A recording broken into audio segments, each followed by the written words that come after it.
In this quadratic expression, still we are required to find the value of x. Here we shall use the square root property still and solve for the value of x. We have x minus 4 squared is equal to 64. So to remove this square sign, we find the square root on both sides of the equation, so that this square root sign disappears with that squared sign. So you remain with x over minus 4 this way. So it means that x minus 4 is going to be equal to, remember that here the square root of 64 is 8, but it's either positive or negative. So the square root of 64 is, in this case, it's going to be positive or negative 8. So we'll continue with our value of x. So our value of x, when this 4 crosses to come this side, it's going to become positive or negative 8 plus 4. It means the two values of x here are either our value of x is going to be positive 8 plus 4, or it's going to be negative 8 plus 4. And definitely our answer here is going to be 12, and our answer here will be negative 4.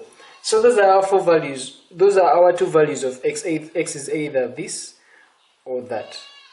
These are the two values of x for that quadratic expression. We'll do one more example.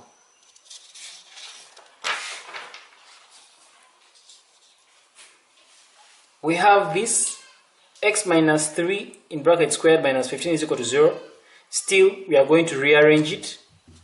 We are going to say it is x minus 3 squared is going to be equal to this negative 15. Shift it to that way. It was negative 15 here. When it crosses the equal signs, come this way, it becomes a positive 15. And so when it becomes positive 15, we are bound to find the square root on both sides. So this goes with that. We remain with x minus 3 here is going to give us the square root of 15. Now the square root of 15, remember, it's either a positive or a negative. So it's either plus or minus square root of 15. So when this 3 is to come this way, it was negative 3, it becomes positive. So we have a value of x giving us plus or minus the square root of 15 plus 3. So we have two answers. Either x is equal to, let's say, 3 plus root of 15, 3 plus the square root of 15, or it is 3 minus 15, 3 minus the square root of 15.